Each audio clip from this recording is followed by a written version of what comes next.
नमस्कार, मी पंजाब डक. आता 21 ते 30 च्या दरम्यान म्हणजे जूनच्या शेवटच्या आठवड्यात परत एकदा चांगला मोसमी पाऊस येणार आहे. त्याच्यामध्ये महाराष्ट्राच्या जवळजवळ सगळ्या भागाची पेरणी देखील होणार आहे आणि कापसाच्या लागवडी देखील होणार आहे. म्हणून माझं तरी म्हणणं आहे, शेतकऱ्यांनी घाबरू नये. एल निनो वगैरे काही नाही. काय होणार, सुरुवातीपासूनच मी म्हणलो ना 3 टप्प्यामध्ये पाऊस पडणार आहे. एक 7 ते 14 मध्ये, म्हणजे आज 14 तारीख आहे, तर 7 ते 14 मध्ये काही भागात पडेल. आणि त्याच्यानंतर काय होणार आहे की 21 ते जूनच्या शेवटच्या आठवड्यात पाऊस पडणार आहे. तर त्याच्यामध्ये संपूर्ण राज्यातल्या जवळपास 70-80% लोकांच्या पेरण्या होतील आणि लागवडी होतील. आणि त्याच्यातून जर काही शेतकरी उरले तर 7 जुलै ते 14 जुलैच्या दरम्यान राज्यामध्ये काय होणार आहे, पुन्हा राहिलेल्या शेतकऱ्याच्या पेरण्या होणार आहेत. म्हणून हे देखील सर्व शेतकऱ्यांना लक्षात घ्यायचं. शेतकऱ्याला सांगू इच्छितो, शेतकऱ्यांना यावर्षी एल निनो नाही, दुष्काळ नाही, पाऊस पडणार आहे, जेमतेम पडणार आहे, पिकाला लागल तसा पडणार आहे. मात्र सगळे पिकं चांगले येणार आहे. काही घाबरून जायची चिंता नाही. पाऊस काय होणार आहे, फक्त काय होणार, टप्प्याटप्प्यानं पडणार आहे. आणि जिथं पडला त्यांच्या पेरण्या होतील. ज्यांच्या जमिनीमध्ये ईदभर ओल गेली त्यांच्या पेरण्या देखील सुरू होतील. असं हे पाऊस काय होणार आहे 18 तारखेपासून, म्हणजे 18 जून पासून पुन्हा आणखीन काय होणार, दररोज वेगवेगळ्या भागात काय होणार आहे ते पाऊस पडत राहणार आहे. आणि ज्यांच्याकडे जास्त पाऊस होईल ते मग ते शेतकरी पेरणीचा निर्णय घेतील. पण शेतकऱ्याला सांगू इच्छितो, दुष्काळ वगैरे काही पडणार नाही. परत एकदा सांगतो, 2026 ला सरासरी इतका पाऊस पडणार आहे, जेमतेम पडणार आहे. जून मध्ये थोडाफार कमी राहणार आहे, जुलैमध्ये जास्त पडणार आहे, ऑगस्टला कमी राहणार आहे आणि सप्टेंबर ऑक्टोबर मध्ये मात्र परतीचा पाऊस धुमाकूळ घालणार आहे. म्हणून हा अंदाज लक्षात घ्यायचा. महाराष्ट्रामध्ये सगळ्या शेतकऱ्याची पेरणी होणार आहे. काही चिंता करायची गरज नाही.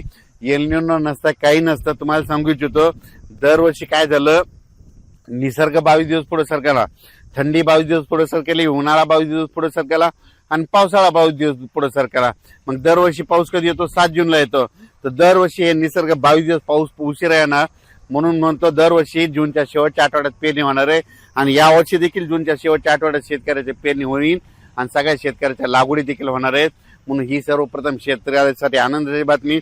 शेतकऱ्यांना घाबरून जाऊ नका, पाऊस येत राहणार आहे. तुम्ही बघा, आता मध्ये हे दररोज पाहताना हे 14 पासून पण देखील बऱ्याच भागामध्ये आज देखील ना विदर्भामध्ये वर्धा, नागपूर, भंडारा, गोंदिया, चंद्रपूर, यवतमाळ, अमरावती, अकोला त्या परिसरामध्ये आज देखील म्हणजे चांगल्या स्वरूपात विदर्भात, पूर्व विदर्भात पाऊस पडणार आहे. पश्चिम विदर्भात देखील काही भागामध्ये विखुरलेल्या स्वरूपात आज देखील पाऊस पडणार आहे.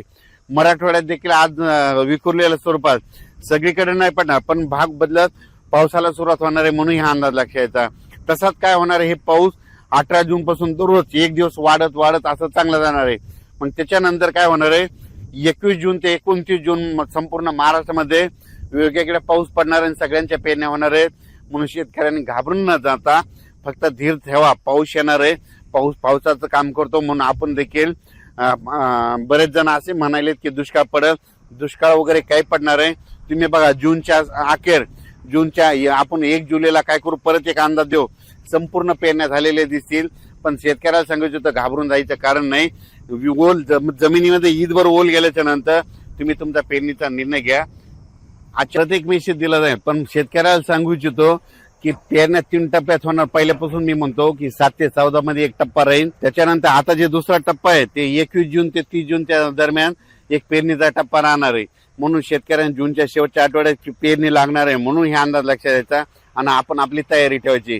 आणि त्याच्यामधून समजा जूनच्या शेवटच्या आठवड्यामध्ये काही ठिकाणी डिझेल नाही भेटलं, ट्रॅक्टर नाही भेटले, कोणाच्या शेतामध्ये वापसा नसली, तर त्यांना 10 जुलै ते 15 जुलैमध्ये जे पाऊस पडेल मग त्याच्यामध्ये शेतकऱ्याच्या पेरण्या होणार आहे. म्हणून शेतकऱ्यांना घाबरू नका. यावर्षी चांगला पाऊस पडणार आहे, शेतकरी मालामाल होणार आहेत. म्हणून ही सर्वप्रथम शेतकऱ्यासाठी आनंदाची बातमी.